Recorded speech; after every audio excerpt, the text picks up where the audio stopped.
Hi అండి, welcome to Matangi kitchen. ఈరోజు మన ఛానల్లో వినాయకుల వారికి ఎంతో ఇష్టమైన బూందీ లడ్డు రెసిపీని చేస్తున్నానండి. జ్యూసీగా చాలా చక్కగా కుదిరిన ఈ రెసిపీని మీతో షేర్ చేయాలనుకుంటున్నాను. బూందీ లడ్డుని చేయడం చాలా కష్టం అనుకుంటారు, కానీ ఇది చాలా ఈజీ రెసిపీ అండి. అయితే కొన్ని టిప్స్ అయితే తప్పకుండా ఫాలో అవ్వాలి. అవేంటో ఈ వీడియోలో చూపిస్తాను, చివరి వరకు చూడండి.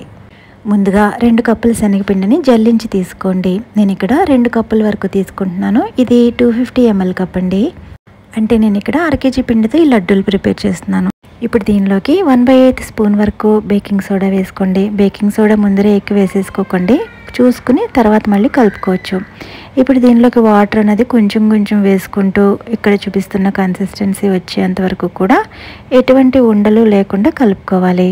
ఇక్కడ మీకు ఒక టిప్ అయితే చెప్తున్నాను. ఇక్కడ కన్సిస్టెన్సీ కొంచెం చిక్కగా కలిపితే కనుక మనకి బూందీ అనేది రౌండ్గా వస్తుంది. అలా కాకుండా కొంచెం పలుచగా కలిపితే బూందీ అనేది కొంచెం షేప్ అటు ఇటుగా ఉంటుంది. మీకు పెర్ఫెక్ట్ రౌండ్ షేప్ కావాలనుకుంటే కనుక బ్యాటర్ కన్సిస్టెన్సీ అనేది కొంచెం చిక్కగా కలుపుకోండి. ఇప్పుడు బాగా ఆయిల్ మరుగుతున్నప్పుడు మనం జాలిగరిటె యూజ్ చేసి ఈ బ్యాటర్ని ఇలా కొంచెంగా గరిటెతో వేసుకుంటూ ఉండాలి. ఇది ఎక్కువసేపు వేపించకూడదండి, కొంచెం వేగితే సరిపోతుంది. పైన కొంచెం క్రిస్పీగా లోపల సాఫ్ట్గా ఉండేటట్లు వేపించుకోవాలి. ఇలా కొంచెం కలర్ మారిన ఈ బూందీని ఇలా స్టైనర్తో ఆయిల్ డ్రైన్ చేసుకుని వేరొక ప్లేట్లోకి తీసుకోవాలి.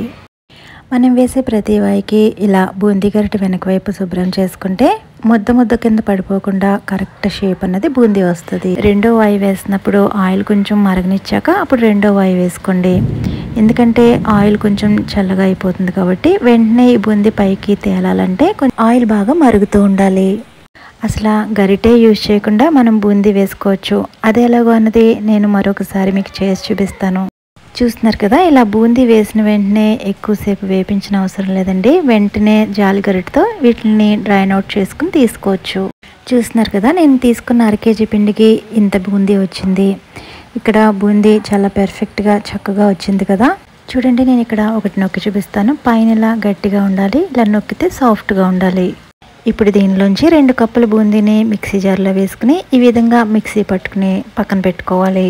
ఇప్పుడు పాకం కోసం మనం ఎంతైతే శనగపిండి తీసుకున్నామో అంతా చక్కెర తీసుకోవాలి. వాటర్ మాత్రం చక్కెర మునిగేంత వరకు మాత్రమే వేసుకోవాలి. ఇక్కడ నాకు 1 కప్పు వరకు వాటర్ పట్టింది. ఇప్పుడు దీనిలోకి 1 స్పూన్ ఇలాచీ పౌడర్ వేసుకుని మీడియం ఫ్లేమ్లో చక్కెర కడిగేంత వరకు కూడా ఇలా గరిటెతో కలుపుతూ ఉండండి. ఇలా చక్కెర పూర్తిగా కరిగి ఇలా పాకం రావడం స్టార్ట్ అవుతుంది. ఇక్కడ చూపిస్తున్నాను చూడండి, ఇలా పాకం లేత తీగ పాకం రావాలి. ఇదే మెయిన్, జాగ్రత్తగా చూడండి. ఇక్కడ తీగ అన్నది నిలబడకూడదు, వెంటనే ఇలా కట్ అయిపోతూ ఉండాలి. ఇలా లేత తీగ పాకం రాగానే వెంటనే స్టవ్ ఆఫ్ చేసేసి మనం చేసి పెట్టుకున్న బూందీని ఇలా కొంచెం వేసుకుంటూ ఒక పక్క నుంచి గరిటెతో కలుపుతూ మళ్ళీ మొత్తం కూడా ఈ బూందీ వేసుకోవాలి. మనం మిక్సీ పట్టుకున్నది కూడా దీంట్లో యాడ్ చేసుకుని ఇదంతా కూడా బాగా కలిసేటట్టు కలుపుకోవాలి. చూస్తున్నారు కదా, ఇలా కలిపేటప్పుడు పాకం కనిపిస్తుంది కదా. ఈ పాకం అంతా కూడా బూందీ పీల్చేంత వరకు కూడా మనం దీన్ని కొంచెం చల్లారనివ్వాలి.